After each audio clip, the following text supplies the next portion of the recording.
How's it going, guys? Welcome back to another episode of Bearded Architect Designs. I'm Alex, and today we're going to be talking about why my business is called Bearded Architect Designs. So, true, I am not a licensed architect, but I did have to go through the entire course of going through getting a master's in an architecture degree. So that's kind of where that originated from. Started woodworking when I was 16 back in high school. That's kind of where things kind of took off for me, getting creative and really finding who I was, and then eventually that led on to going to architecture school at the University of Kansas. And there I took on multiple different kinds of jobs. I worked with, I was an artist apprentice at one point. I worked in the wood shops at Marvin Hall, and then kind of just made things like, I originally started off making wooden pipes and selling them to the local gift shops around town. And eventually that kind of blossomed into what I now call Bearded Architect Designs. And today I wanted to address the degree that I have. Basically, it's a piece of paper that I've kept on my desk since I graduated 3 years ago. So today I'm going to build a picture frame for it. Because right now it's just a piece of paper that sits on my desk, and it's not really something that's framed. It's something I look at and be like, that was an experience for me. It was an experience for me, but really that piece of paper is kind of that trophy that I have from that entire experience. And so basically I want to point that out today and make something for it. So today I'm going to be teaching you guys how to build a picture frame with the acrylic screen on it and the backing and all the fixtures for it. So you will, if you follow this whole entire episode, you'll find out actually how to make a nice wooden picture frame. Let's get started. For this project, you'll need 1.5 by 6 foot stick of wood. I have some red oak here, and you'll need a sheet of acrylic. You could, if you're good with glass, you can use glass and cut that, but I will be showing you how to use acrylic. Some kind of stiff cardboard. Doesn't have to be super stiff. Just make sure it's thin and it's sturdy. And also some kind of piece of wood. I have a little piece of cedar here that's thinner than the thickness of the 1/2 inch of the red oak. Well, I'm going to do a lot of cutting on the table saw, so you'll need a table saw. Some sawtooth hangers, any kind of hanger will work. Some wire nails that are thinner than the 3/4 inch wood. This is a jig that I use to cut those little edges. I'll show you how it works later on in the video. A web or band clamp, also for gluing up the frame itself.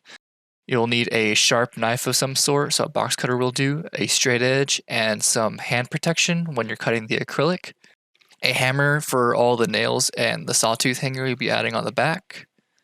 Some wood glue, and some sort of straight edge cutting saw to saw off those little cedar corners after the glue up. Next, you want to measure the thickness of your cardboard and the thickness of your acrylic just to kind of figure out how big that edge is going to be, plus a piece of paper, which is probably going to be nothing. And then you want to drop your saw blade to the height of wherever you find the thickness of your acrylic and your cardboard put together.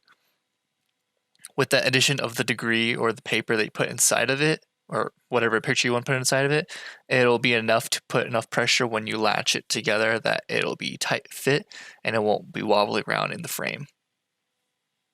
So I got my height set for my saw, and I'll run my red oak a few times. I like to do this as it's the full piece, so that way I have enough to push it through the saw without getting my finger too close to the saw.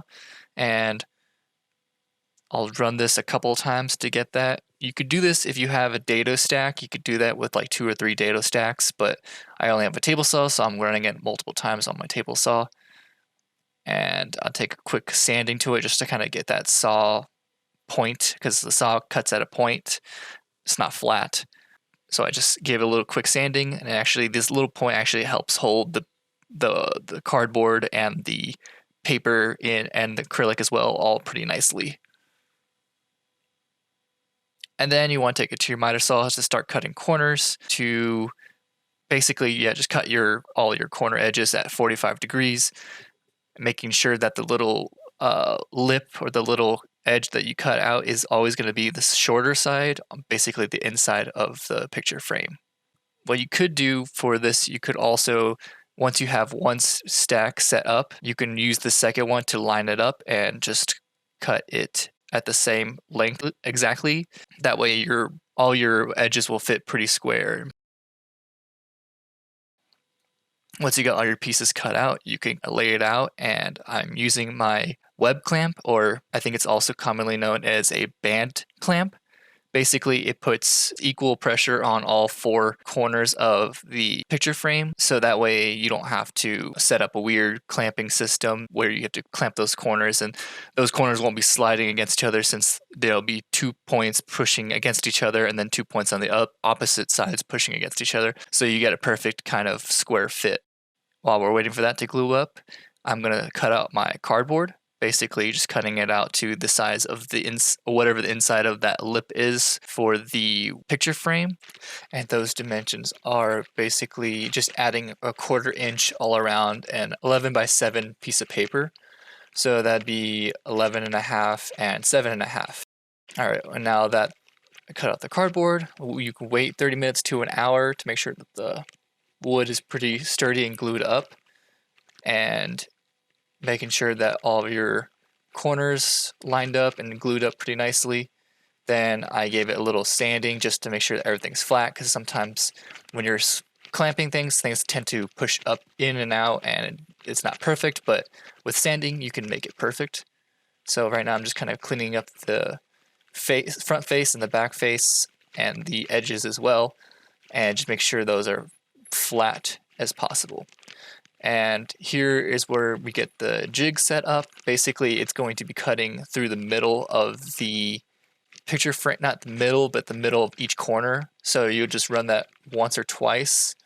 I think for me, I'm going to run it 2 times plus a little bit extra just so that piece of cedar that can fit. You'll want something, I would say, something maybe like a bigger than an 1/8 inch, but maybe smaller than a 1/4 inch to put in there. These little splines are really just going to hold those corners even more tight so they don't fall apart over time. Because that glue over time will tend to weaken, if you get more glue in those little crevices, it'll give it a stronger bond through more glued up surface area. That way it will last a lot longer than just gluing up the corners and calling it a day. So this option is avoidable if you're just trying to create something, for, a family member or a friend that you don't really want to showcase. But since I do run a business, I want to make sure that these things last as long as possible. And once you get enough space in them, you can glue them up and glue those little corner pieces in there. You don't have to worry about if they fit perfectly. We'll cut those off later once it all dries up. But basically what I'm doing is slipping them in there with a little extra space and then clamping them down as tight as they can.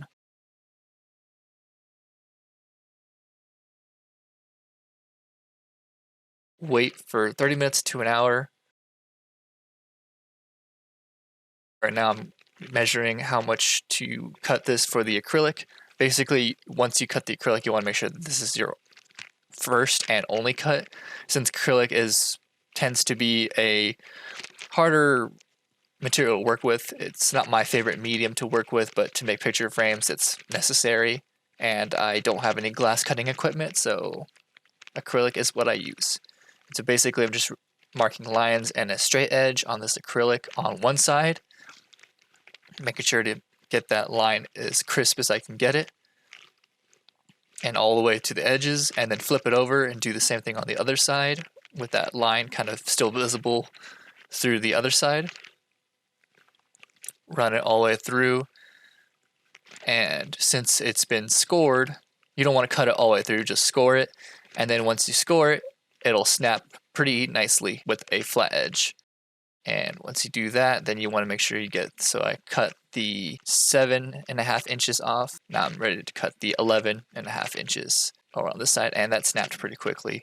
And so once you're done with that, 30 minutes to an hour after clamp up, you can pull out the picture frame and start cutting the little corner edges that are a little bit of excess. Basically, you just clamp everything down and cut it, push it flat against the frame and cut it, and It won't be perfect, but that's what sanding is for. So I just try to cut it as close as I can. Do that on all 4 corners. And this is a very methodical step for me, very therapeutic. I like to channel all of my negative energy and toxicity of things in my life to these little offcuts and just channel that in and expel it.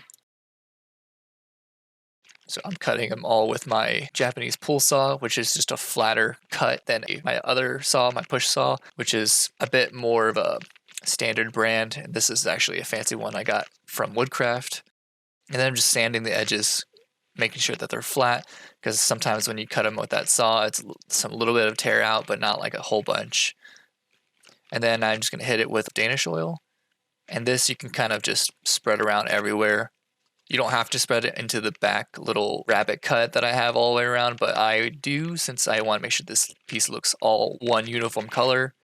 And then with the leftover red oak, I'm going to score and cut some thinner pieces of red oak for little back latches. Or one of them is going to be a corner fixed latch, and the other one's going to be a swing latch on a nail. I'll show you what I'm talking about in a second. But basically, this kind of goes to show how much what you can do with only one piece of wood. So I just basically cut that piece pretty thin, sanded it down, because you don't want a bunch of bulky material on the back of your frame. Then you won't be able to hang it. So you want something pretty thin, but still sturdy enough. And red oak is sturdy even when it's cut thin. Basically just simple glue up on the corner, and you want to clamp that down and make sure it doesn't squeeze out into the little rabbit cut out there on the edge. That way you can still fit that picture frame in that corner. And what I'm doing is I'm center punching my swing latch, basically just carving a hole into it and then using the awl to mark it on the picture frame as well, and then getting a wire nail and hammering that in so the cardboard's to kind of prevent it from denting or smashing the face of the frame. And you want to hammer that in until it's pretty tight and it squeaks when it swings. And then once you got that done, you can start finding your center point and mark in your sawtooth holes. You want to use an awl to kind of get those holes pretty deep in already so the nail has enough leadway to guide itself into the hole rather than trying to make a hole with the nail and then ending up having those nails just bend on you and having to pull them out. And that gets super annoying whenever they don't go in pretty nicely. But yep, and so there you go. Wait for that little corner piece to dry up and you'll have a picture frame ready in no time. But for right now, I'm going to try and test it, putting the acrylic and the cardboard in at the same time, sliding in that corner piece first, and then dropping it into the recess, and then using that swing latch to cut in that corner. And now I'm putting it in my degree and framing it, put it in between the acrylic, pull off that acrylic piece of plastic on top of it on both sides, then just sit the degree in between the acrylic and the cardboard, and there you have it. And since this is where I do in my wood shop, or my garage is where I do my operations and kind of my homage to all of my woodworking, I'm going to hang it up and you'll see it every time I make a video now. A simple nail. Doesn't even have to be in a stud. This frame is super light. You could just sit right in the drywall.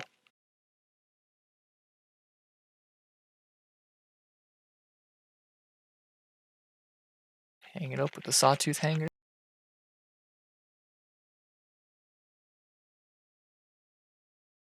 And voila.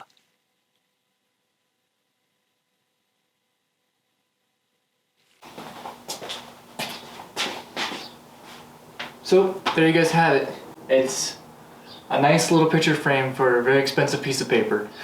Well, hope you guys enjoyed this one and hope you guys learned something. If you guys also want me to do any videos on making any of the jigs that I included in this video, or any of the clamps I included in this video, even the saws as well, I can go in more depth if you want that. But yeah, make sure to like, subscribe, and comment below whatever you want.